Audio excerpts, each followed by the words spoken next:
Well, I'm originally from West Tennessee. My parents grew up there in Lauderdale County, met and married there.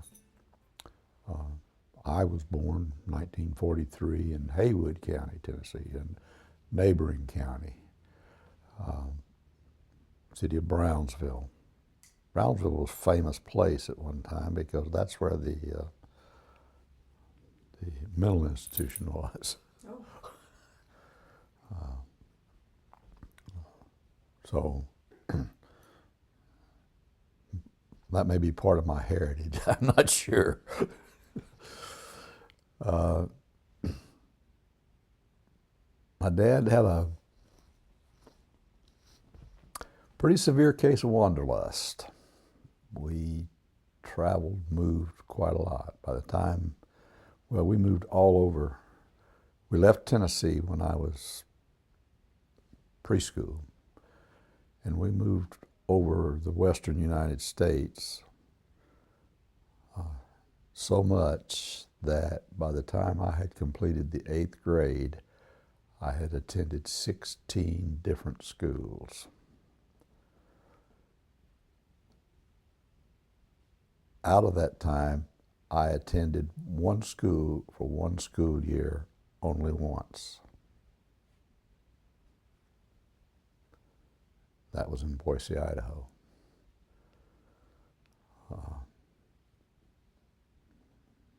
Do the math, I had to go to 3 schools in 1 year. I don't recall at the moment what year that was, but I do know that I had attended 16 schools. I take that back. I attended in the 8th grade. I went for a full year at one school. So that means I had to attend 3 schools in more than 1 year.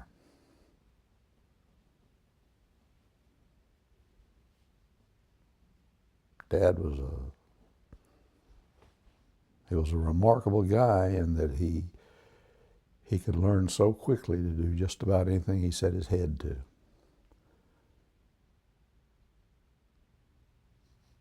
He just couldn't find anything that would hold his interest for a long period of time, with the exception of the 10 years he spent in Alaska as a commercial fisherman, had his own boat.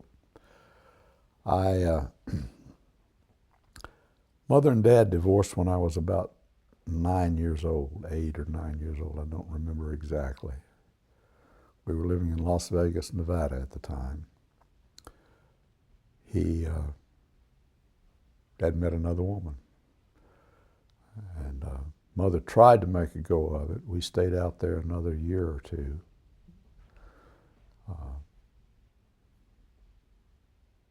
I lived, of course, with Mother for part of the time. I lived with Dad and his second wife for part of the time. And then we came back to Tennessee.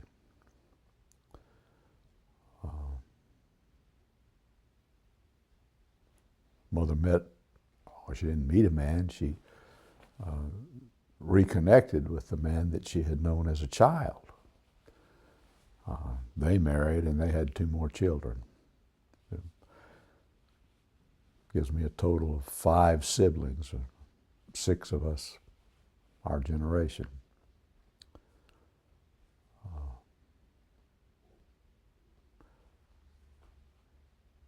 Woody, her second husband, died of cancer the year he would have turned 65. Had 2 small children at home.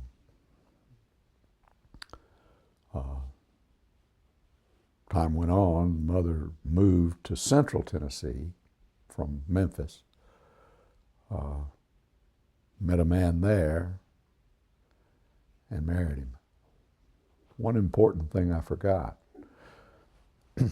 While we were living in Memphis and after her second husband, Woody, died, I got a call at work one day. It was my wife, Sarah. She said, "You need to go to your mother's after work."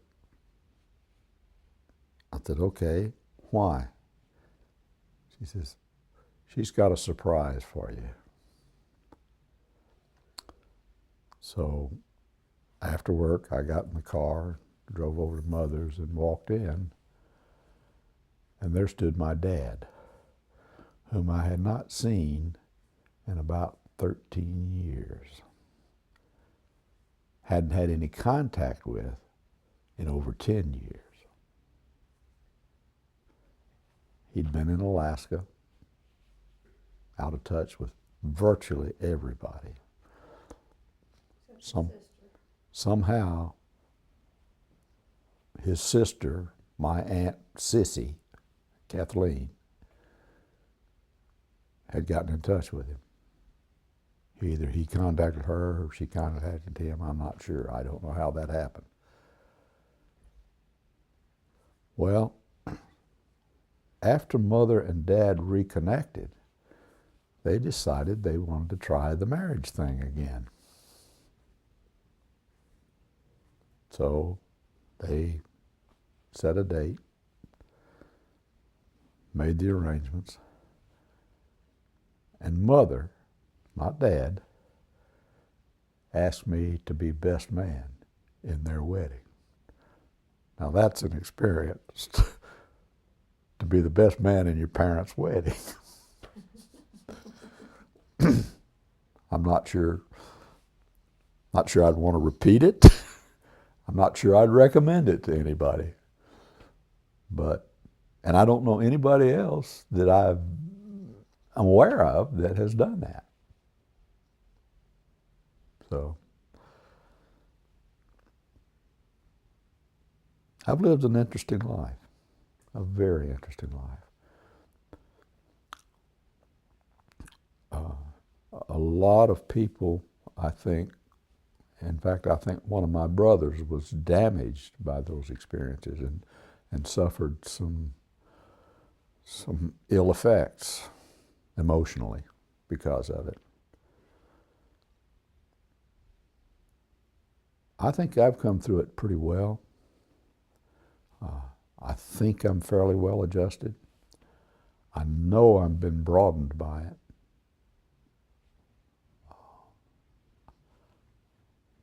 I don't think I'd change a thing.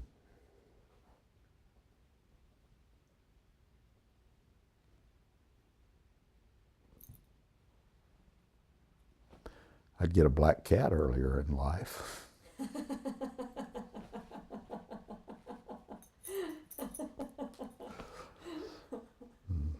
Or I would, let's say I'd be adopted by a black cat maybe earlier in life. You know how that works. Well, let's start with stories from your childhood. Let's start with some of your earliest memories. Oh my goodness. Who did you play with? Neighborhood kids, some. My cousins. There were different times, different periods in my life. When we were young, before I even started to school, we moved out west. Where? I think we moved to California then, but we lived all over the West. We lived in Oregon, Idaho, California, of course, Nevada, just all over. And we would pick up and move at the drop of a hat. It's kind of I've said that my dad was a pioneer. He never found anything really that would hold his interest for very long. Very smart, very intelligent, could gain a mastery of anything that he attempted to a level that he was satisfied with. But then he'd lose interest. Hey, I've done that, let's move on. Except fishing. He did stay with fishing a long time, considerable period of time, 10 years. He was a commercial fisherman in Alaska. So we moved around a lot. Excuse me. And we didn't have a lot of neighbors, really. So mostly it was with my brothers or whoever happened to be at hand at the time.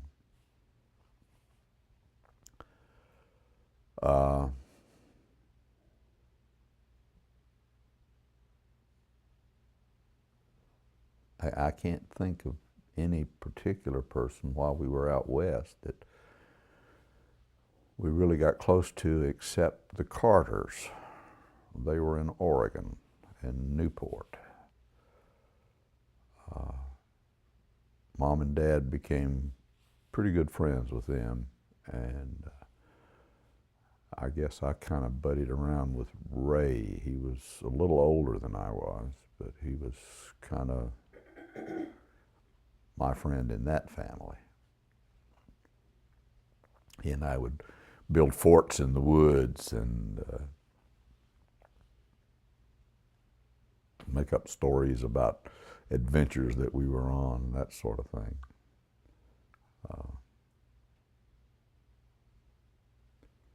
About how old were you? At that time, I was probably about 7 or 8.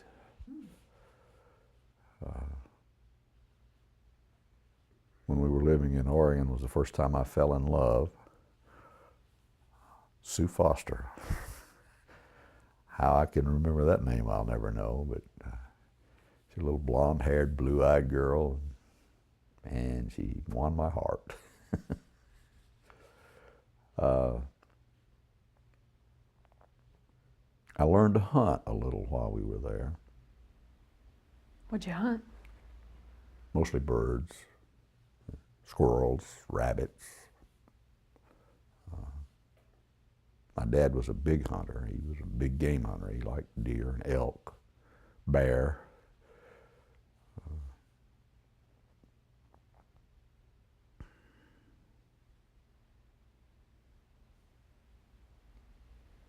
Play any football?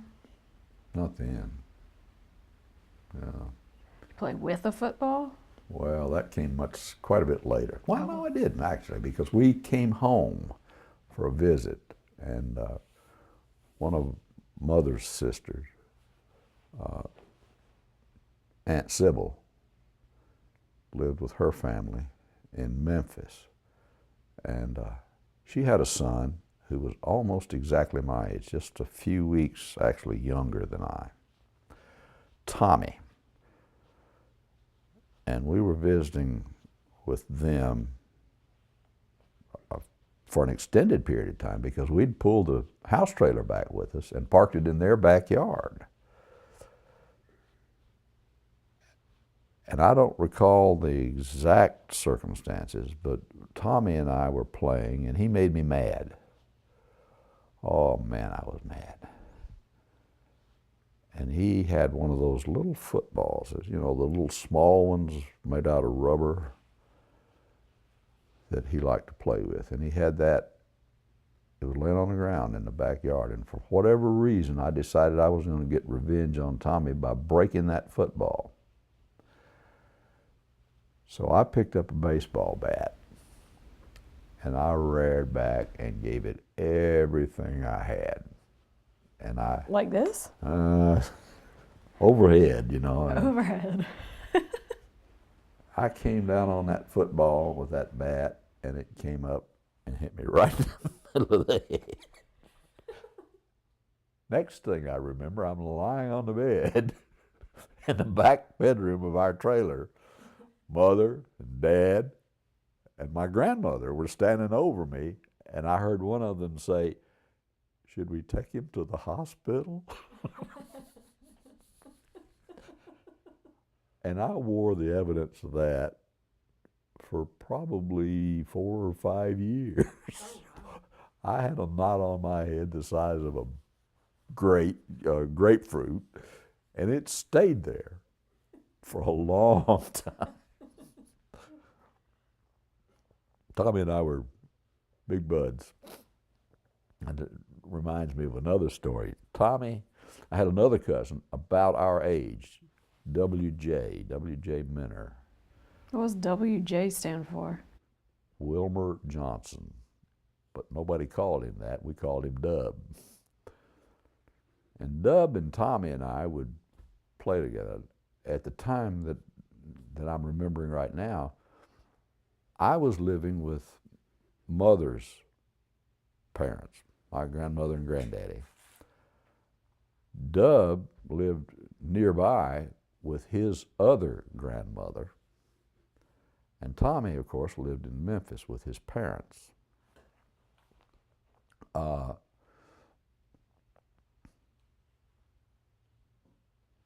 Tommy was the imaginative one, city boy, you know.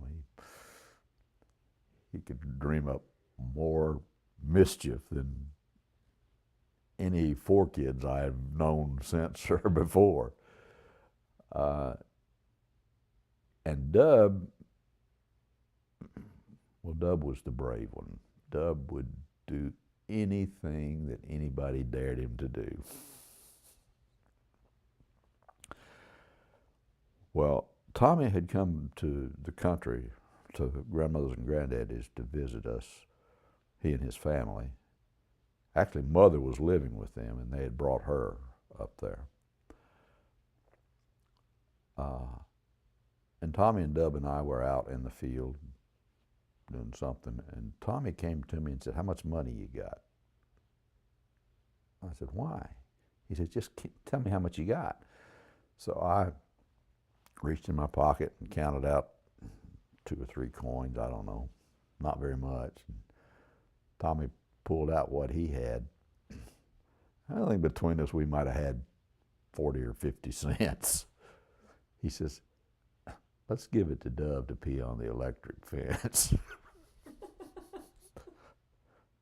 Now this electric fence was around what my granddaddy called a hog lot. And it was maybe 15 inches tall. And it was to keep the hogs in the hog lot. And it had a charger on it that was an old battery operated charger that didn't keep the fence charged constantly. It would just click and the fence was hot. It was pretty effective against the hogs because they never knew when it was going to click. But we had figured out that we could time it. At any rate, I gave Tommy my money, and he went to Dub and he said, "Dub, we'll give you however much it was for you to pee on that electric fence." Well, Dub wasn't going to turn that down. So he went over there and he got all ready and he started urinating on that fence, and that thing would click and Dub would jerk. Click, jerk, click, jerk. Of course, Tommy and I were just rolling. I've got these big old tears rolling down his cheeks, but he wouldn't turn away. He stood there for what must have been a couple of minutes. It seemed like 20. But I just died laughing. And of course, Tommy, he got the biggest kick out of that. It was just funny.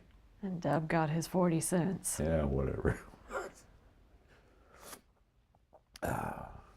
Now, you were living with your mother's parents at this point? Grandmother and granddaddy, they were farmers. They lived outside Ripley, Tennessee.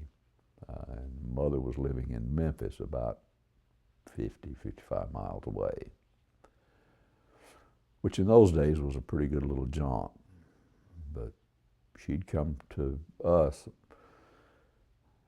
every couple of weekends. She'd come up and visit with us. This was after she and Dad divorced. And we had lived out west maybe a year or a year and a half after that, and then moved back to be with Mom's family. Now, you have a memory of your grandmother. I think this was an earlier time. She was a little bit of a difficult personality, as I recall, but you and she had a special relationship. Very special relationship. That was my dad's mother. Okay. She treated me like royalty. I mean, anything I wanted when I was at her house, I got. I was the oldest of the grandchildren. That isn't quite true. She had one other grandson, but they never came to see her very much. We'd go over there quite often. That was many years before we went out west. Well, not many years, but it was several years before we went out west. And I liked to go over there because she let me cook. How old were you? Preschool, I had to be not over 3 or 4 years old. It's a very faint memory, but it's a vivid memory. I mean, I remember doing it. She'd get me a bowl, and you know the old hand-cranked egg beaters? Mm-hmm. She'd give me that, and she'd pour some water and some soap in that bowl, and I would whip that stuff up and make the best pie filling you ever saw. So you always liked cooking. Yeah, I guess I did. I guess that's true. I believe you've got a couple of stories about snakes. Oh yeah, more than one. When we were young, we were living out west. We were living in Idaho, Boise. One of the things I loved most about Boise was every week, Dad and Mom and the other children and I would pile into his station wagon, and we'd drive up into the mountains outside Boise and camp and fish. Now, when we camped, we didn't have tents or anything like that. In cooler weather, we'd fashion a lean-to from pine limbs. We'd cut a sapling down and lash it up between a couple of trees and lay a bunch of pine limbs over it, and that would be our shelter. We didn't have sleeping bags. We'd take quilts, blankets, whatever we had from home, some pillows, throw them on the ground under that lean-to. In warmer weather, when there was no threat of rain, we'd just throw them down on the ground, out in the open. Sometimes we'd build a fire. As often as not, we wouldn't. I recall waking one morning with my dad poking me in the shoulder with a .22 rifle and backing up a couple of steps and pointing it at me. And he said, when I say now, you roll toward me. He said, now, and I rolled. And he squeezed off one shot. And I looked on the bedroll beside me, and there was a snake, rattlesnake, about that long, laying there, right where I had been, right beside where I'd been laying. Snake was looking for a warm spot.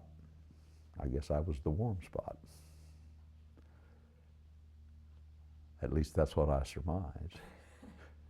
I carried those rattlers. I kept those rattlers. He cut the rattlers off and gave them to me, and I kept them for several years after that. I remember having them in a box in our bedroom. You have a story about a snake in a boat, too, don't you? That's after we moved back to Tennessee.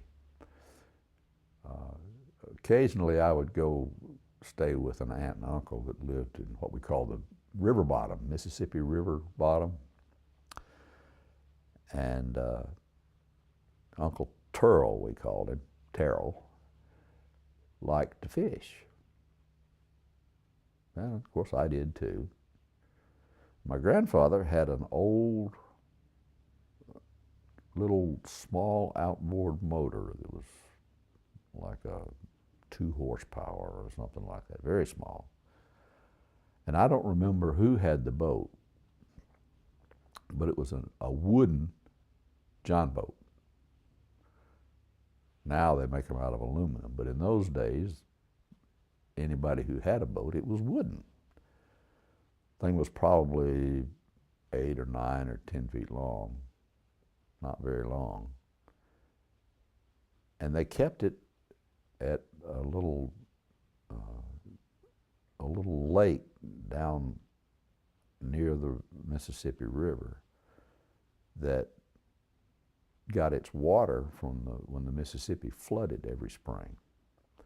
The lake was formed at the same time Reelfoot Lake was, in that earthquake in 1811, whatever it was. They called it Sunk Lake. And it was just full of bluegill.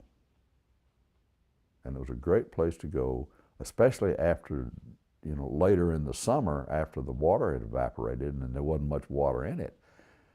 It was a great place to go catch bluegill fish. And out in the middle of the lake was a grove of bald cypress. A bald cypress grow usually in shallow water, and the root system puts up a bunch of what they call knees. It's just something that projects out of the water around the roots of a bald cypress tree. And it's great cover for bluegill. So we would fish around those. And we'd paddle this little old boat under those trees and fish.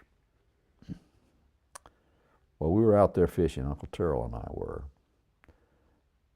And I heard something go thump. And I looked around, and there was a water moccasin laying in the bottom of the boat. Well, Terrell was just terrified of a snake, any snake. So he picked up the boat paddle that he'd been using to paddle us around with and attempted to chop the snake's head off with that. Well, of course, the boat was wood and water soaked, so it wasn't very strong, and it didn't take much to chop a hole in the bottom of it. And here we are out in the middle of this lake, maybe 3/4 of a mile from the shoreline, with an old waterlogged boat with a hole in the bottom of it, and an old 2 horsepower gasoline engine that almost wouldn't start. And a snake. And a snake. Well, the snake was dead by that time. Okay. Or it may not have been. The snake may have crawled out of the boat. At any rate, the snake was not a threat anymore. Well, Terrell started trying to crank that boat, that motor, and we had a lard bucket that we'd taken our bait out there in. It was sitting in the bottom of the boat. Well, I threw the bait overboard and started bailing because I couldn't swim, and neither could Terrell. And here we are out in the middle of this lake. So I'd bail, and he's back there pulling on the rope trying to get the motor started. And I'd paddle a while, and then I'd bail a while. And we got, 15 yards or so away from the trees, and he's still pulling on the boat, and I'm paddling like crazy and throwing water out when I had a chance. And he finally got the motor started, and I went to just bailing then, and he powered us back to the shore. Well, of course, I was frightened out of my head about that because I could just see me drowning out in the middle of that lake. Well, it turns out that the lake's only about, in the deepest part, about 7 or 8 feet deep. We could probably have waded out, but I didn't know that. But that was an experience. I've laughed about that many times. About how old were you? I was probably 12 or 13. Gatlin's age. Yeah. He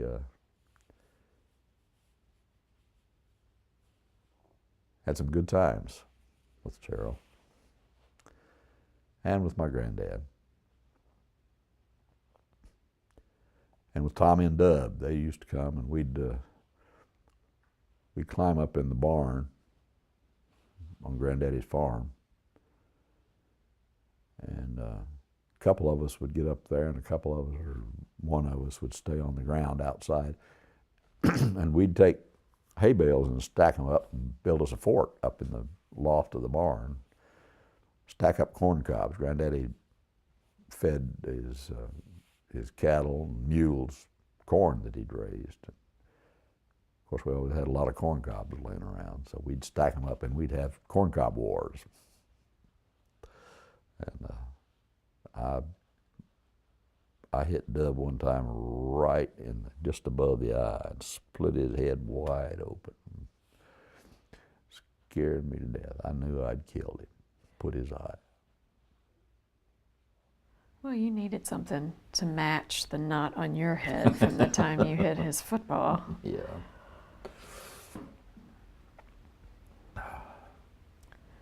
Do you have any particular memories about your siblings when you were young?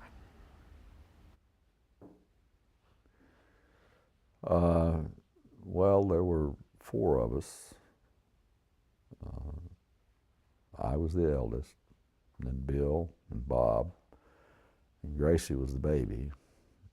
Gracie was born when we lived in Oregon. Bob was born when we lived in Caldwell, Idaho. Bill was born before we moved out west. I think y'all had a dog that Bob was particularly fond of. That was in Boise. That dog's name was Rags. Cocker Spaniel. A rust red Cocker Spaniel. The only one I've ever seen like it. And had a long tail. And Bob had a little bit of problem with his speech. He couldn't pronounce his R's.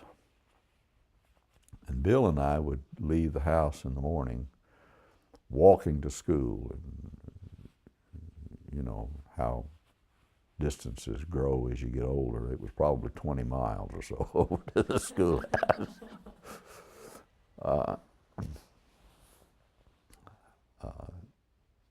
But the dog would follow us. And Bob would stand out on the front porch of that little house that we lived in there, and he'd call, "Hill Wags, Hill Wags, Hill Wags. Come Hill Wags."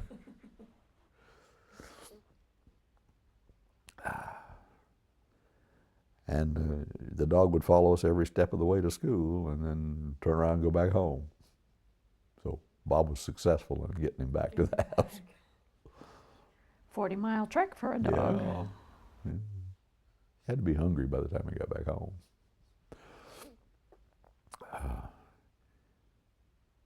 That dog, one of the dogs we had, Dad for a while drove a truck and hauled house trailers. And he stopped at a truck stop one night, and he got up the next morning, and the dog was camped outside his truck. And just looked up at him, and Dad said, "Well, here, get in." He came home with that dog. My dad did a lot of things. Like I said, he could learn a job about as fast as anybody I ever knew. He just would lose interest after he'd gained a certain level of mastery. He'd just go on and find something else to do. He was a truck driver, I mentioned. He was a lumberjack, logger, was a butcher, a fisherman, a salesman. He sold trailer houses for a while. And a machinist at one time. actually got pretty good at that.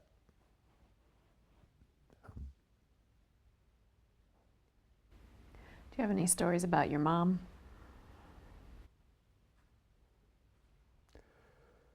Well, Mom and I were pretty close in age. She and Dad married when she was, I think she was 16. And I was born just before she turned 18. I was born in May and she turned 18 in August. So she liked to say we grew up together. She leaned on me pretty heavily because, of course, I was the eldest of the kids. So I learned pretty early what it was like to wash dishes and do laundry and sweep the floors and that sort of thing, especially after she and Dad divorced.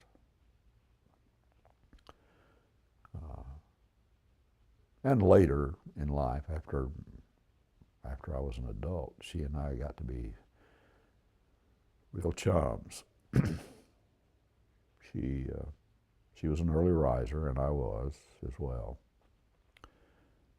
So I would, when we'd go visit her, she and I'd get up way before anybody else got out of bed, before dawn. And we'd sit in the kitchen at her little kitchen table, and she'd make a pot of coffee, and we'd sit there and drink that coffee and visit. Solved a lot of problems.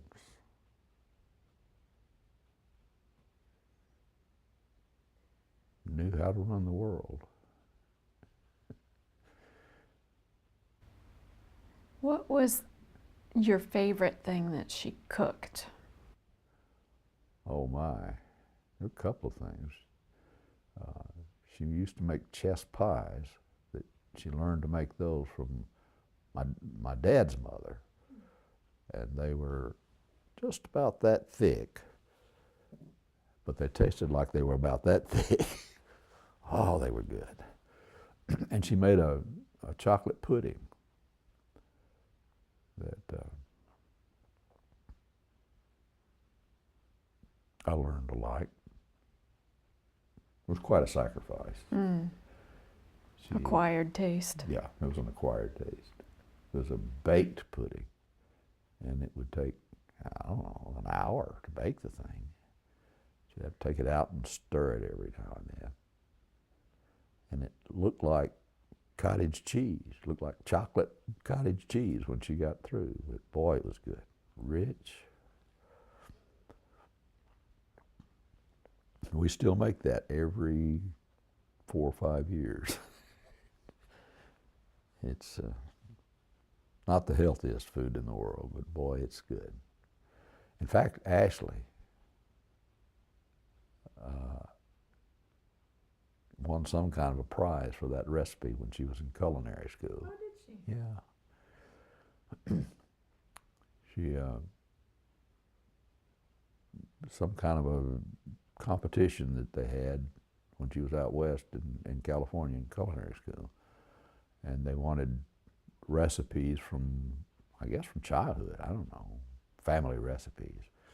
She entered that recipe and won some kind of prize with it. Your father had some interesting recipes. Gookenpucky? Oh. I couldn't tell you what was in it. Beef. But he told Mom one time, Sarah, that it had possum in it. And of course she was eating it and really enjoying it. She loved the taste of it. And she asked him what was, about his recipe, what was in it. And he started naming all these awful ingredients. Possum, I think, was one of them. And I can see Mom to this day sitting there. That bite of food got bigger and bigger and bigger. And what did he call it? Gookenpucky. That was just something he made up. I think he learned, I mean, he started cooking that kind of thing when he was fishing in Alaska. He had a boat of his own and a crew, and they went salmon fishing, and he was the ship's cook. Is he the one who introduced our family to cheese toast and marshmallows? Yeah, that was a treat we had when I was growing up.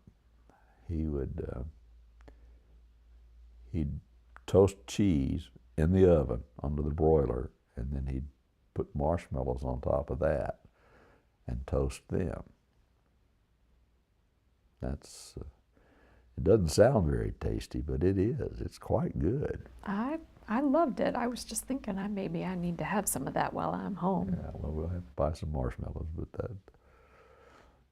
And he made porcupine meatballs. I don't recall that. No, I think that was a recipe that I learned after Mom and I married, after we got our pressure cooker. That's a story. We got a pressure cooker as a wedding gift. And after Mom graduated from college, she taught first grade at Crawfordsville Elementary School in Crawfordsville, Arkansas.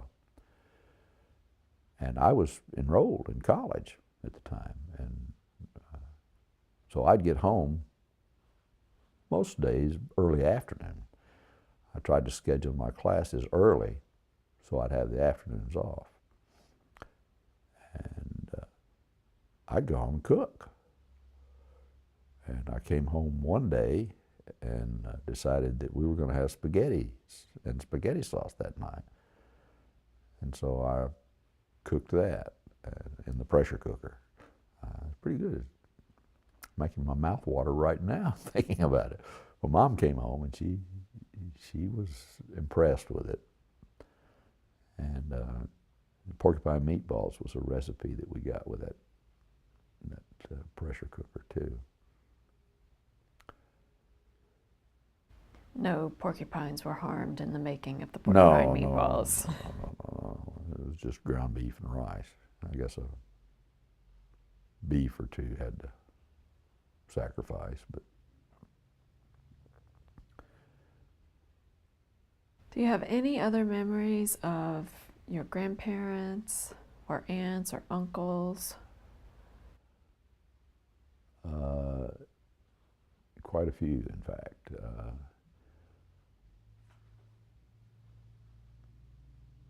Trying to think of one that might be a funny story.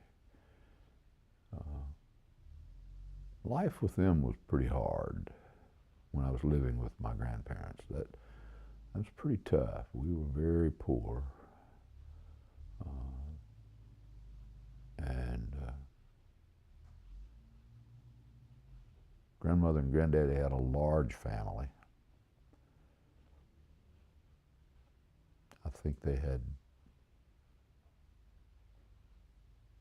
they had 13 kids. And I had aunts and uncles that were almost my age. In fact, when we first moved back to Tennessee from out west and moved in with my grandparents, my mother's youngest sister was still living at home. She was in high school.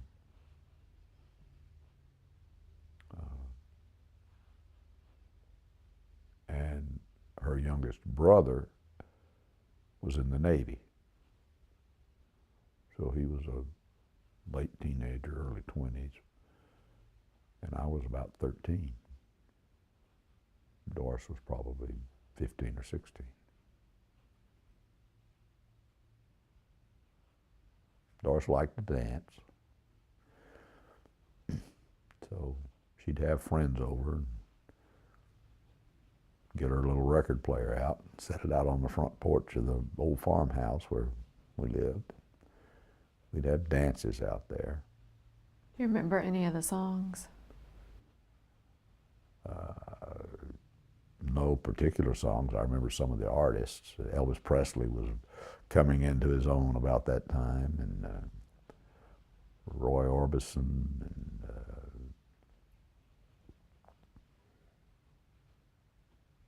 Johnny Cash was pretty popular. Now Johnny Cash became popular a little later, I think. Your mother liked to dance too, didn't Oh she? yeah, yeah. Mother loved to dance. In fact, when we were living in Oregon, that was a weekly thing. We'd go to the Carters, and they'd play the radio and dance to the music, drink beer. In fact, I was introduced to beer out there about that time. Oh yeah. Yeah, mother would be sitting in the chair, and she'd have a bottle of beer sitting on the floor beside her. I'd sneak around, I'd take a sip of that. Kind of liked the taste of it. Took more than a sip once, didn't you? Well, a little more. I got pretty wiped out.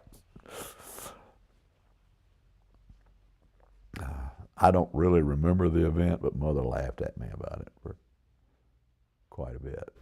Did she find you passed out behind the chair? No, I just got drunk and started acting silly, and she found out that's what I'd been doing because her bottle was empty.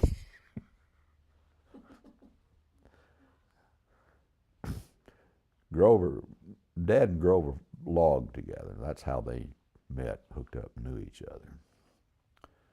And they'd play that country music and dance. And I remember one song was, I think it was Patsy Cline sang Tennessee Waltz. That was kind of the standard. Everybody loved Tennessee Waltz.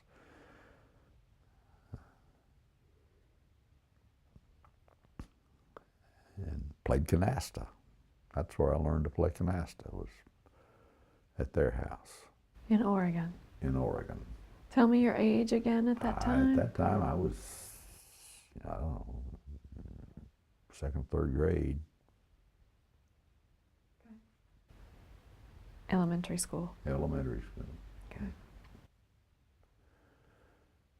We'd go over to their house and we'd stay way late in the night, dancing, playing cards, drinking beer, eating fish, crabs. They'd cook crabs. Gracie and Grover had a big old cast iron pot in their backyard, and they'd fill that thing full of water and seasonings and build a fire under it, and then Dad and Grover would go off to catch the crabbers coming in, and they'd bring back a wash tub full of crabs, and we'd cook them. Clams, we'd have clam bakes. Gosh, I'd forgotten about a lot of that. We used to go fishing out in Uquina Bay, fishing for perch. So we'd have a lot of perch to eat.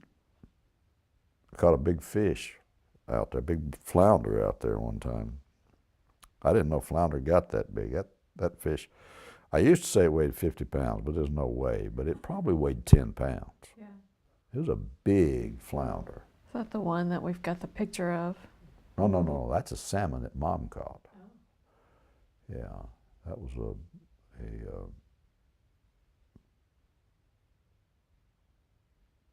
I think it was a Chinook salmon. A lot of salmon in the waters out there. Most of the salmon, though, were in fresh water that we caught. We didn't catch them out in the bay because when salmon go to the sea, they run way out in deeper water and go north a lot. But they'd come up in those streams, those little cold, freshwater streams going up into the mountains. And they'd catch them up there when they were coming up the river to spawn.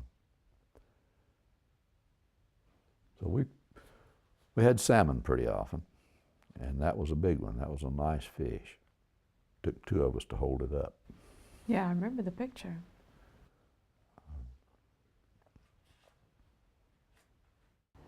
What did you learn from your dad?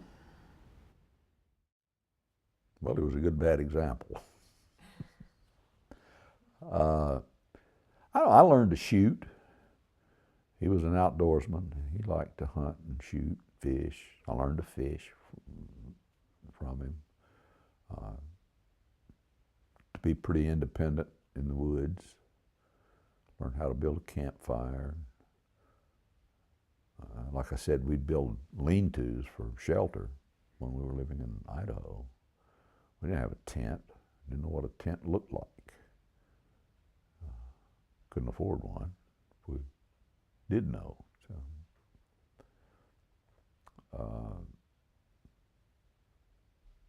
he liked to cook, and I learned to cook, but I never really learned to cook from him. I guess I just kind of inherited that passion for cooking. How about your mom? Hmm.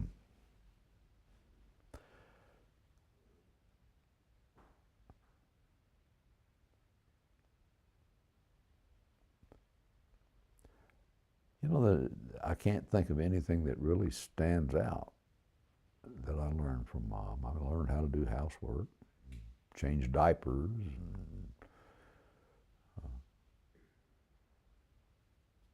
but I don't think I have any particular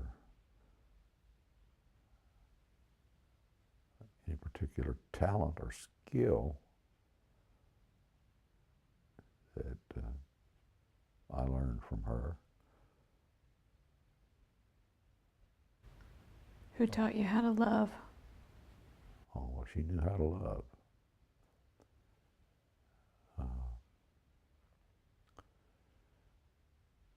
She was good at that.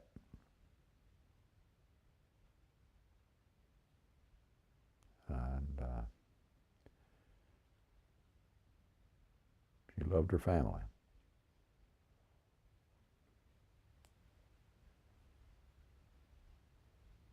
Maybe I learned that from her.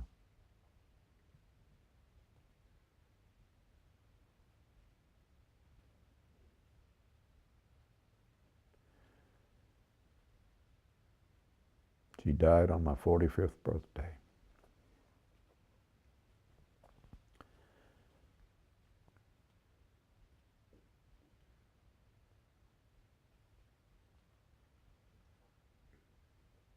And she lives on in the legacy of those reunions. Oh, yeah. Yeah, the year before she died, she decided to have a family reunion, and she wanted all her children to gather, and she made the arrangements, grandchildren as well. She made the arrangements, and we rented cabins on a lake in central Tennessee, and we were there for a week.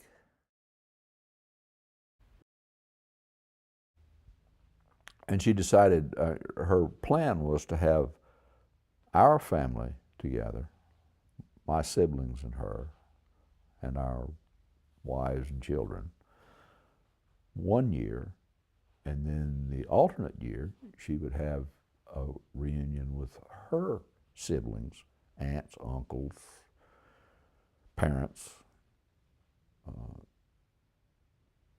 and of course we were invited to that, but that was her reunion with them. That was just a weekend.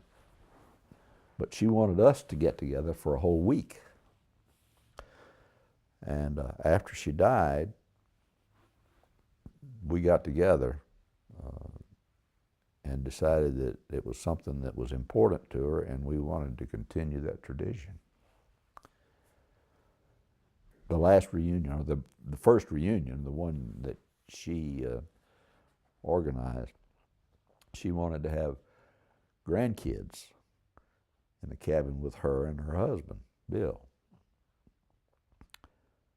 One night, one family of grandkids each night for that week. So that was a real treat for them as well as for the grandkids, and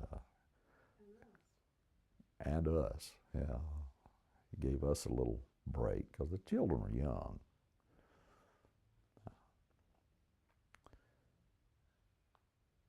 She loved her grandkids. She would have grandkids come during the summer. Some of the grandkids were in school, some had not started school yet, and she would want 2 or 3 families of grandkids to come visit her during the summer and stay a week. She didn't want the parents with her. She wanted just the grandkids. So that was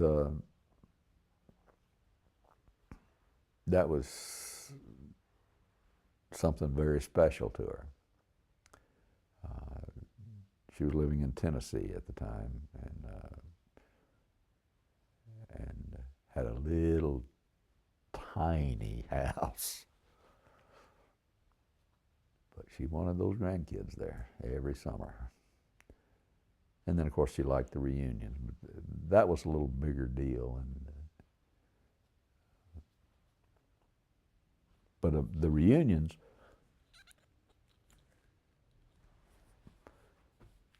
she died in 88, and we picked up the reunion in 89.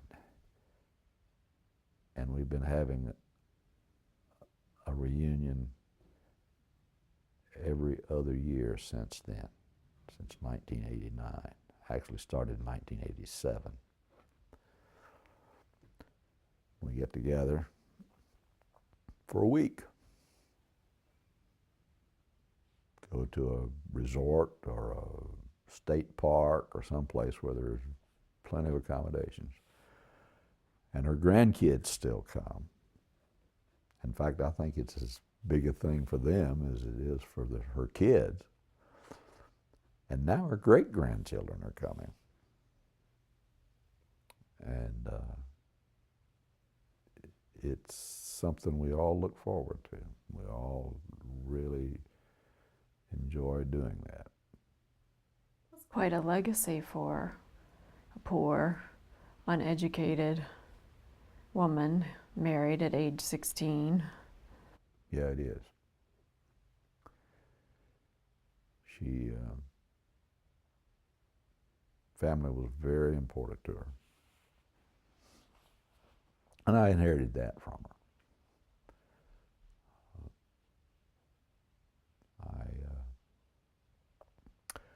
I'm awfully proud of my girls.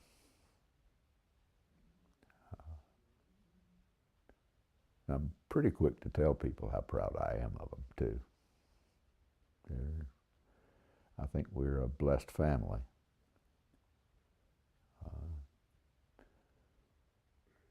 When I see other families and see some of the situations they deal with, and